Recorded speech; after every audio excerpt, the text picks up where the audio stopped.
Winston Churchill was ever in the van of those men who sought a better world, a world of freedom and human dignity where tyranny and oppression did not exist. This man of the century was born at Blenheim Castle, and the first lusty cries of the future statesman were heard here. As befitting a descendant of the Duke of Marlborough, he was to be a soldier, but instead became a correspondent in the Boer War. Captured, he escaped and always regretted the small price put on his head. Elected to Parliament in 1900, he became First Lord of the Admiralty in World War I. A great figure had stepped on the world stage.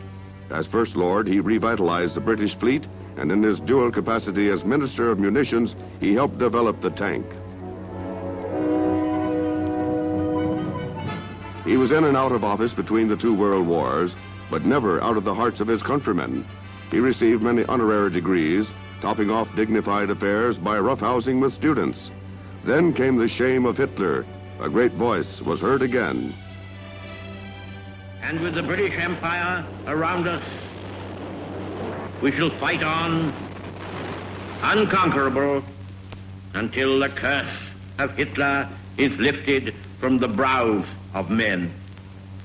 We are sure that in the end, all will be well.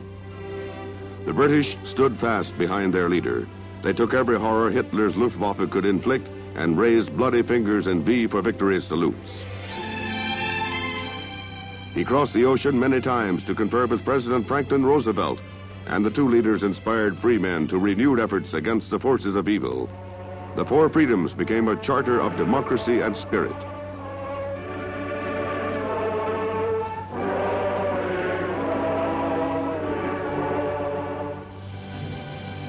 When the Nazis under Rommel were driven from North Africa, Churchill was on the scene with words of inspiration and encouragement for the troops, with new promises of a victory complete and total. The beachheads in Normandy were no sooner secured than the Prime Minister followed the troops. A tactician of no mean ability, he conferred with Supreme Commander Eisenhower in the field. As the Allied armies fanned out over Europe, he joined with an armored unit to cross the Rhine. Then victory. When Paris was liberated, the architect of victory rode in triumph up the Champs-Élysées.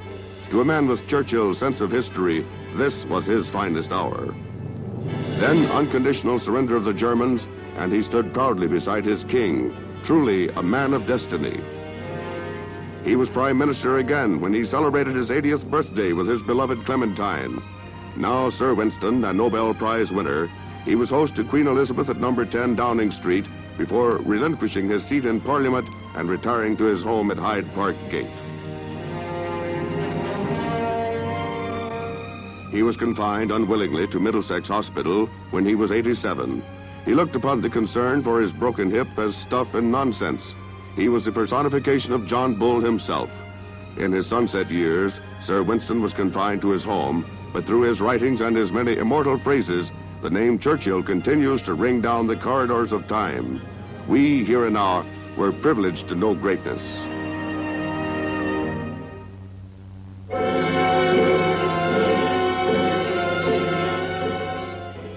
Shattered homes and wreckage marked the site of a disaster from the skies. 23 neighborhood residents in northeast Wichita and 7 crewmen died when a tanker plane crashed shortly after takeoff. The plane was reported in trouble just after leaving its base. It attempted to dump its fuel load, but within 2 minutes of takeoff, it was a flaming torch with fuel engulfing 11 homes. 10 children were among the 23 civilians dead. A family of 5 was wiped out.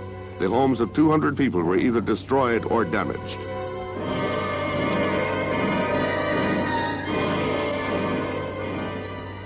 It was many hours before an accurate tally of fatalities could be made.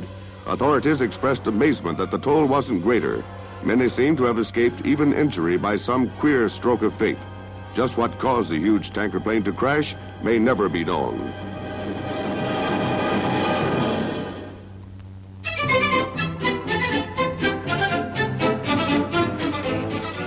Ignore the snow and sleet. They're hoisting the fair weather signals in New York. Why not? The boat show is open, and when these craft are berthed, you can ignore winter for a few hours and bask in the warmth of your imagination. They expect record crowds again this year, for the number of weekend sailors grows each season. There's something for everyone, too. You can spend $70,000 for a cruiser or $100 for a folding boat. Remember, they both have something in common. They both float.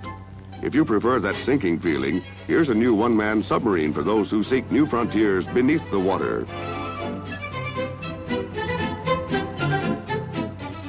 Boating is a recreation for all ages. There's no need to leave anyone behind when you chart your course on lake or sea.